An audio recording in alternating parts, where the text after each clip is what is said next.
Today you're going to be taking a look at the top 10 most beautiful games on the Quest platform, and that goes between Quest 2 and 3. Some of these are enhanced for the Quest 3 and I will point those out as we go along for this, but don't feel left out if you have a Quest 2 because there's still some freaking insanely beautiful games that are out for that platform as well. But of course, if you're out for the Quest 3, then there are some enhanced titles out there that just genuinely look a little bit better because they've been enhanced for the Quest 3. But before we dive into that, make sure you do smash that like and subscribe button. We're on the road to 50k at the moment. It's pretty dang close, so make sure you hit that if you're new to the channel. Other than that, let's dive into our first game, which is Red Matter 2. Now this game is absolutely beautiful whether you're in a Quest 2 or 3, but if you're in a 3, this is enhanced to make it look even better using the full power of the Quest 3. Now honestly, this is one of those few titles where you get into and it feels like you're a bit confused, like, am I playing a PC VR game here? Because it genuinely has that look and feel to it. Now if you're unfamiliar with the game, this is a puzzle solving story type game where you're going to get in there and you have a story that's running right the way through this, but you are solving many little puzzles and things as you go through this. You also have some fun action scenes in this as well that are going to kind of keep you locked in, and genuinely the story for this is pretty damn good as well. It actually doesn't matter if you haven't played the first one. In the rare circumstances of a second game, you could still definitely jump into this one as your first experience and have a cracking time. Of course, it's slightly enhanced if you have played the first one, and genuinely the first game's pretty damn stunning too. So if you're looking for something to play and this sort of is ticking your boxes, then pick up the first one, pick up the second one, you can have a great time. Next up we have Into the Radius, one of my personal favourite games. I genuinely love this. It is survival, it's kind of creepy, it has a tiny tint of horror dabbed in there as well, just because of the eeriness of the game, as this is a solitary game where you're going to get in there and you're just going to have to go into the radius and survive, essentially looting up everything you need to grab in there and then extracting to get back home and bringing all those goodies home to either sell or of course harvest for your own well-being, whether it be sort of like ammo that you're going to want to keep and food, and then you of course have missions that you're going to go into the radius for to be able to complete. That's going to take you even further out into the radius, which leads to more and more dangerous animals and anomalies that you're going to face while you're out there.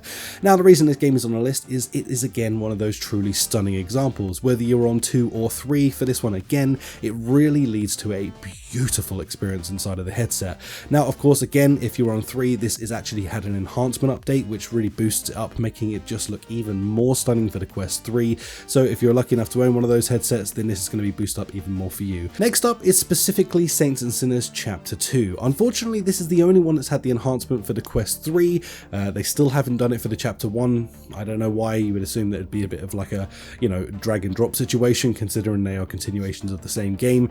But either way, Chapter 2 is the one that has the enhanced graphics on this, which means more zombies on screen. It means way more sort of graphically enhanced situations going on within it. And again, even if you're on Quest 2, this still looks pretty damn awesome, but this is definitely more of a highlight towards the Quest 3. This is a zombie survival situation. You are going to be dropped into this, but nonetheless, this is a survival situation where you're dropped into the world of The Walking Dead, of course, as an independent character where you are going to be sort of set a bunch of missions that you're going to get called into on the radio. From there, you're going to have to go into various different places which have like an open world feel to each of the locations you're going to go to. You're going to need to loot up, you're going to need to do missions, you're going to have to fight the living, you're going to have to fight the dead. It really does have a little bit of everything and genuinely a very top tier game when it comes to VR in general, but not only that, it's visually stunning. Next up we have the biggest VR game pretty much full stop, mixed in with the fact that it's also a Quest game. This isn't even a PC game, this is a fully just Quest game that is one of the longest campaigns in, I think, VR history. On top of that, it is also an absolute stunning game, and that is Asgard's Wrath 2. Now, don't be fooled by the 2 because again, honestly, you don't need to play the first one, and sadly the first one isn't even available on standalone. It's a PC VR only title, but regardless, this is a truly stunning experience when you get into this ginormous open world with very few load screens where you're going to be able to go in and take on a character of a human, where you're going to be enhancing them with your godlike powers, and on top of that you're able to get a bunch of companions in this that do various different things, from flying to converting them into like a panther that you can friggin' ride around. There's some very fun combat that's in this as well, some puzzle solving, some mystery, and a very strong story that leads you through the entire experience. Next up is BONELAB. This is another one that really surprised me when this came out. This was made specifically for the Quest as well as PC PC VR, but they really had it in mind when they built this game from the ground up to keep the sort of Quest platform in mind for this entire experience. It not only looks stunning, but of course physically it's a really cool game as well, because you have all these physics engines inside of this that really make it just what kind of BONELAB is meant to be. It's one of those types of experience where personally I love it. It's got a ton to do in there. You have loads of different sandboxy types of stuff. You have the main campaign, and on top of that you have the whole thing that can be entirely modded out from within the game as well. So it's another endless piece of content when it comes to things, and not only that, of course, it looks visually really pretty as well, on top of the fact that it's just a very solidly built game underneath all of those mods anyway. Next we have the Climb 1 and 2. Both of these games are absolutely stunning. I'm really hoping that eventually we get an enhanced version for the Quest 3 for this, because I feel like they could boost those graphics and make it look even nicer. But even as is this, both of these games are really pretty freaking stunning. As you get into them, the environments that you're going to be climbing in are just gorgeous, and that is exactly what this game is. It's what it says on the tin. It's a game about climbing, and honestly they've added a lot of spicy stuff into the second game that make it kind of interesting, with things that will break on you, holds that will give way, and sliding down poles, and some other cool things that are really tied into the second game. This is one of those sort of high tier gaming experiences that I just recommend to people, especially if you're new to the Quest, as it's an incredibly comfortable game to play for someone who's new, and it will really get that vertigo feeling in the pit of your stomach as you look down and realize just how high you are. Next we have Star Wars Tales from the Galaxy's Edge. This is actually a really good example of a gorgeous game in virtual reality. If you want to jump into essentially the Star Wars universe and play through a bunch of different tales, then this is going to be the one for you. It's got a ton in there that you can be able to do. There's a bunch that was added in after the fact that it came out as well, where you actually get to sort of, you know, be a Jedi and stuff like that as well. There's a ton to do in there. It's absolutely gorgeous, and again, if you just want to be able to step into the Star Wars universe, this is a very cool way to feel genuinely like a part of it. You're not even playing a character that we know. It's more about playing this new character who's experiencing things alongside some of the other characters that we know from the universe. It's a really cool example of things. Of course, I would like to shout out things like Vader Immortal as well, but they're a bit older now. This is that little bit newer, and it just really shines through in its graphical capability. Next we have Hubris. This is one of those games that is just a bit of a jaw dropper when you get into. It's an absolutely visually stunning game. Unfortunately, I will say this one for me doesn't quite hold up the entire way through the game, as it does get a little bit lackluster in the second half of the title, but it is still a very fun game to experience, and it's one of those ones I would say if it's in a sale, pick this up. But definitely wait for that sale, because I feel like you'll get more value for the money you spend into the game.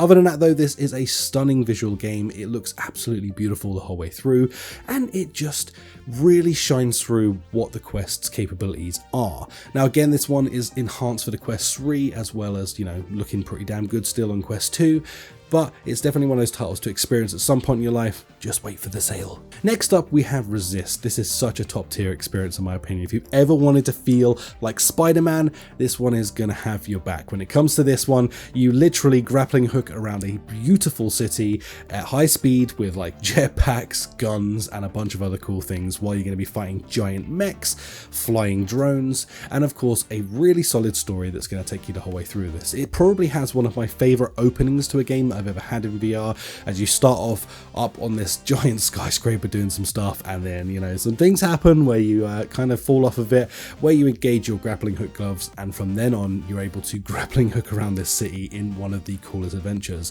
Now again, this looks great on Quest 2, but it is enhanced for the Quest 3, making it feel again like one of those titles where you question whether this is PC VR. It just looks friggin' gorgeous. So if you're in the mood to be able to swing around and you're a bit more of an advanced player, I would say, in VR, like you have your VR legs, this is going to be the one for you.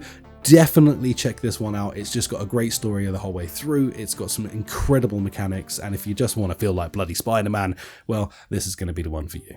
Last up is Dungeons of Eternity. This one had a Quest 3 upgrade, which made it look freaking beautiful. You actually find this in the menu though, so it's a little bit like not just on when you get into Quest 3, which I found kind of annoying, but just bear that in mind. When you get in on Quest 3, go into the settings, you'll find in the advanced settings the graphic enhancement. Click on. Once you've done that, it will suddenly start to look a whole lot better. On top of that, this is a co-op game, multiplayer, where you're going to get in with a group of friends and you're going to go and raid some dungeons. It's got a few different game modes inside of it. where you can sort of like slightly change up what you're going to be doing. Each time you get into these runs, they are procedural, so they're slightly different each time. You're going to fight slightly different enemies, you're going to have slightly different bosses, and the loot and locations are going to be in slightly different places. So this is one of those all-round experiences that if you want to get in with a group of friends, or even solo, then you're going to have a freaking dope time. You can also grind out in this to be able to unlock different sort of outfits that will give you different benefits, different weapons that again will give you different benefits, different strengths, and of course just grinding out your character to have better and better things with you to make you a double hard mofo. That about does it for the games that are out right now, but we also have some games coming up that I wanted to highlight just very quickly at the end here, because genuinely we have some really stunning things coming up for the Quest pretty soon. We have a Behemoth that is going to need your attention, because I have personally played this game already in an early state. I got a chance a few months back to go up to London and check this out. It is freaking gorgeous. Now I haven't played this on Quest yet, but they are promising that it's going to really look freaking dope on there, so let's keep our fingers crossed that they follow through with that and this delivers on what it's promising, which is an open world incredible experience. If you'd like to learn more, I do have a full video on the channel on this game. Next up we have Metro Awakening, and I don't know a busting amount about this game because I haven't personally experienced it yet, but hopefully I will do soon, fingers crossed.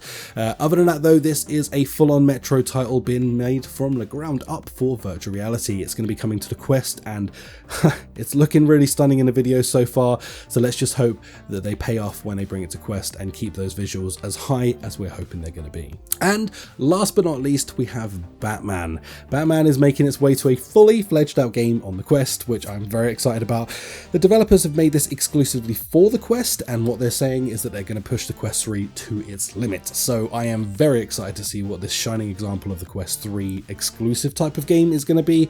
So let's hold our fingers crossed, because I feel like this is going to be one of those titles that may well change the course of how we expect and want our VR games to be made for us in the future.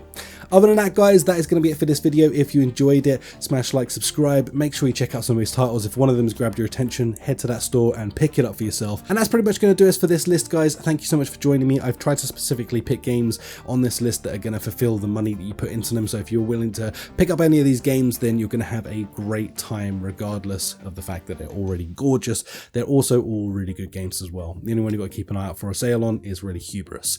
Other than that guys, thank you so much for watching. Smash like, subscribe, all of that good stuff, and I'll catch you in the next video. Peace out. Bye.